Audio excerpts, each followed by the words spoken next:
We are back with the topic. जैसे मैंने आपको लास्ट वीडियो में बोला था कि we are going to study a very important topic जिसका वेटेज भी बहुत ज़्यादा है और उसका इम्पोर्टेंस भी बहुत ज़्यादा है, which is controlled, free and mixed economy. There are 3 types of economy, जिसमें first is controlled economy, second is free economy and the third is mixed economy.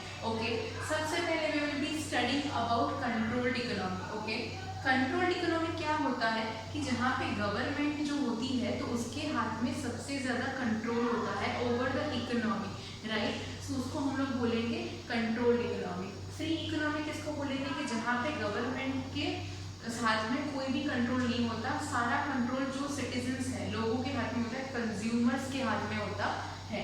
And mixed economy is a moderate economy कि जहाँ पे जो control है वो both the parties के हाथ में, गवर्नमेंट के हाथ में भी है और कंज्यूमर्स के हाथ में भी है। अगर ये चीज़ को दिमाग में फिट कर दिया तो ये सारे पॉइंट्स को याद करना बहुत ईजी हो जाएगा। अगेन मैंने डिफ्रेंसिएशन के लिए पॉइंट्स को थोड़ा छोटा बना के सिर्फ मेन पॉइंट्स को हाईलाइट किया है, so that you can just remember the whole differentiation properly and easily in your head. And आपको इसका अगेन बहुत ज़्यादा डिस्क्रिप्टिव एक्सप्लेनेशन दिया है, so let's just get into the explanation. The first point is these are the economics, these are the economies where the economic activities such as production, consumption, investment and exchange are firmly controlled by the government or some central authority. यहाँ पे क्या होता है, जितनी भी economic activities है हमारी, production ले लो, सेल्स ले लो, वो सब कुछ किसके हाथ में होता है? The central government, formally controlled by the government और द सेंट्रल अथॉरिटी। जैसे कि इसमें सबसे अगर हम लोग एग्जांपल ले अच्छा सा, तो जो नॉर्थ कोरिया है, नॉर्थ कोरिया में कुछ भी हो जाए, अगर कस्टमर्स में मतलब उनको कोई भी गुड्स चाहिए हो, कुछ भी चाहिए हो, बट वो फाइनल अथॉरिटी कौन है? सेंट्रल अथॉरिटी है, राइट। तो वो क्या करेंगे, वो अपने हिसाब से डिसीजंस लेंगे। सो पूरा कंट्रोल उनके हाथ में, पूरी सारी इकोनॉमिक एक्टिविटीज जो होती है उनके हिसाब से होती है, not as per the demand of the consumers, right. यहाँ पे जितनी भी इकोनॉमिक एक्टिविटीज वगैरह होती है तो they all are controlled by the market forces. Market forces क्या होते हैं? Demand and supply. डिमांड और सप्लाई जैसी चीजें, मतलब क्या कि यूएस है, यूके जैसे कंट्रीज है, ठीक है, तो वहाँ पे if the people are demanding for something then they have the freedom to get those commodities. For example मान लो कि शायद आज उन लोगों को डिमांड है आउटसोर्सिंग की, ठीक है, काम का उनको आउटसोर्सिंग करना है, वो चीज़ की डिमांड है, तो the government can't intervene in between, right. Government के हाथ में डेफिनेट अथॉरिटी है, बट वो बहुत कम अथॉरिटी होती है। उन्होंने क्या किया है, मार्केट को फ्री छोड़ दिया है। मार्केट फोर्सेस कौन कौन से हैं? Demand and supply, and all the decisions are based on this decision only. यहाँ पे the third is mixed economy. Mixed economy में क्या होता है कि जितनी भी इकोनॉमिक एक्टिविटीज वगैरह होती है, so they are govern by the free play of market forces. जहाँ पे हम हमारे, जैसे कि इंडिया की अगर हम लोग बात करें, ठीक है, तो हमारे यहाँ पे we as a consumers we do have freedom कि हमारा जो भी मार्केट फोर्स है, डिमांड एंड सप्लाई जो भी चीज़ की करेंगे तो हमको वो चीज़ मिल जाएगी, but regulated by the government. अगर गवर्नमेंट को लगता है कि वो डिमांड और सप्लाई को हम लोग एज अ कंज्यूमर मैनिपुलेट करके उसका कोई बेनिफिट उठा रहा है, कोई गैर फायदा उसका हम लोग लेने का ट्राई कर रहे हैं, सो मिसयूज करने का अगर ट्राई करेंगे, तो government is always there to regulate everything. Okay, so it is what? It is an ideal situation and this both are extreme situations. Okay, the third point, second point is economic decisions are driven by the motive of social welfare. यहाँ पे उनका motive क्या होता है? सिर्फ social welfare का होता है। यहाँ पे इनका मोटिव क्या होता है? Profit maximisation. इसलिए गवर्नमेंट ज़्यादा इंटरफेयर नहीं करती। डिमांड एंड सप्लाई जो मार्केट फोर्सेज है, it let them deal with the situation. So यहाँ पे प्रॉफिट मैक्सिमाइजेशन का मोटिव है और यहाँ पे जो हमारा मोटिव है, तो हमारे दोनों मोटिव है। हमको सोशल वेलफेयर भी करना है, लोगों की भलाई भी करनी है, और हमको क्या चाहिए? हमको प्रॉफिट मैक्सिमाइजेशन भी चाहिए, right. Third point is the consumer is not sovereign. Sovereign मतलब क्या? The central authority decides what goods are to be produced for the people. Sovereign मतलब क्या कि सेंट्रल अथॉरिटी, मतलब जिसके हाथ में सत्ता हो, जिसके हाथ में पावर हो। सो यहाँ पे कंज्यूमर के हाथ में वो पावर नहीं है कि अगर उनको कोई गुड्स चाहिए पर government is not allowing them, तो they can have those goods. So यहाँ पे कंज्यूमर के पास कोई पावर नहीं है, ठीक है।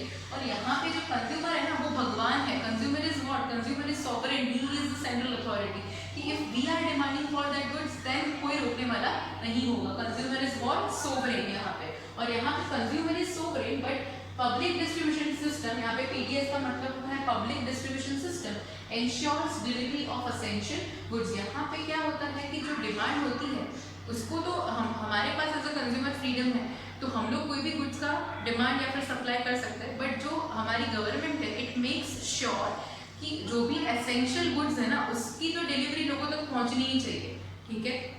सो यहाँ पे everything is done under the regulation but moderated regulation, okay. The next point is most resources are controlled or owned by the government. The government decides at what price the goods are to be sold in the market. यहाँ पे जितने भी resources है ना वो सब कुछ government का ही है। एटलीस्ट हमारे यहाँ पे वी हैव द फ्रीडम कि हमारे पास बिल्डिंग्स वगैरह है, हमारे जो रिसोर्सेज है, हमारी माइंस वगैरह उसका भी हम लोग प्राइवेट ओनिंग कर सकते हैं, ठीक है, प्राइवेट ओनरशिप इज अलाउड। यहाँ पे वो कुछ ऐसा नहीं है, यहाँ पे रिसोर्सेज कैसे सारे गवर्नमेंट के कंट्रोल में है, ठीक है। और यहाँ पे ये जो रिसोर्सेज है वो सारे लोगों के कंट्रोल में, कि लोग डिसाइड करेंगे कि रिसोर्सेज को किस तरीके से हम लोग सबसे ज़्यादा यूटिलाइज कर सकते हैं। सो बेसिकली यहाँ पे ना वो लोग क्या करते हैं, तो पब्लिक सेक्टर के हाथ में सब कुछ है, यहाँ पे क्या है सब कुछ प्राइवेट सेक्टर के हाथ में है। और इसको मेंशन करने का पॉइंट ये कि इसको याद रखोगे तो ये वाला पॉइंट आपको ऑटोमेटिकली याद रह जाएगा।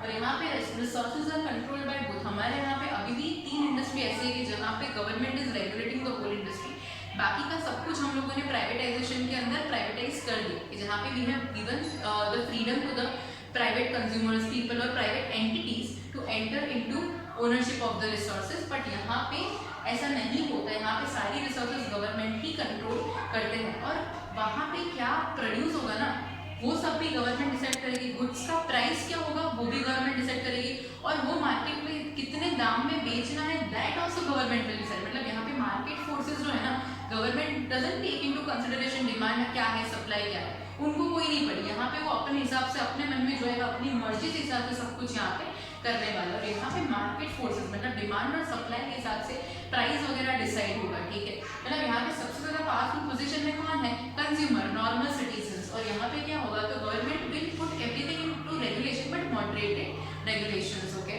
The next and the last point is public sector dominates the economic activity. यहाँ पे जो पब्लिक सेक्टर है ना, पब्लिक सेक्टर मतलब गवर्नमेंट, ठीक है, वो क्या करती है, इकोनॉमिक एक्टिविटीज के सेक्टर को पूरा डोमिनेट करती है। ऑब्वियस है बिकॉज पूरा कंट्रोल उनके हाथ में, रिसोर्सेज की ओनरशिप उनके हाथ में।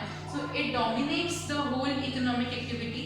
एंड यहाँ पे प्राइवेट सेक्टर जो है वो इकोनॉमिक एक्टिविटीज में डोमिनेट करता है, बिकॉज जो गवर्नमेंट है it has given power to the private entities, private people, कि आप लोग ये सेक्टर को डोमिनेट कर सकते हो। और प्राइवेटाइजेशन करने का मोटिव ये भी होता है कुछ गवर्नमेंट का, because private companies, private entities जो होती है ना वो काम को बहुत ज़्यादा एफिशिएंट वे में कर पाती है, बहुत अच्छे से कर पाती है, और उसमें गवर्नमेंट इंटरफेयर करना नहीं पसंद करते। यहाँ पे जो है वो दोनों का जो अपना एक प्रॉपर सर्टेन जो हिस्सा होता है दोनों की ओनरशिप होती है, दोनों के दोनों डोमिनेट कर रहे हैं मार्केट में। ऐसा नहीं कि सिर्फ एक का डोमिनेंस है। So India is the ideal country. और अभी सारे पॉइंट्स इंडिया को ध्यान में रख के करोगे so will understand the relevance of every point. यहाँ पे आपको नॉर्थ कोरिया को सेंटर में कंसिडर करना है और यहाँ पे आपको यूएसए को लेना है। सो बेसिकली आपको अगर इसको याद करना है तो एक बड़ा सा एग्जाम्पल क्या है, यहाँ पे नॉर्थ कोरिया, यहाँ पे क्या है यूएसए, एंड यहाँ पे क्या है इंडिया। इसको आप इस हिसाब से भी पूरे डिफरेंशिएशन को याद कर सकते हो। And with this we are done with our part 1 of this chapter. I hope you have understood all the questions that we have done till now. If not, just feel free to contact me. Till then, take care of yourselves and tada.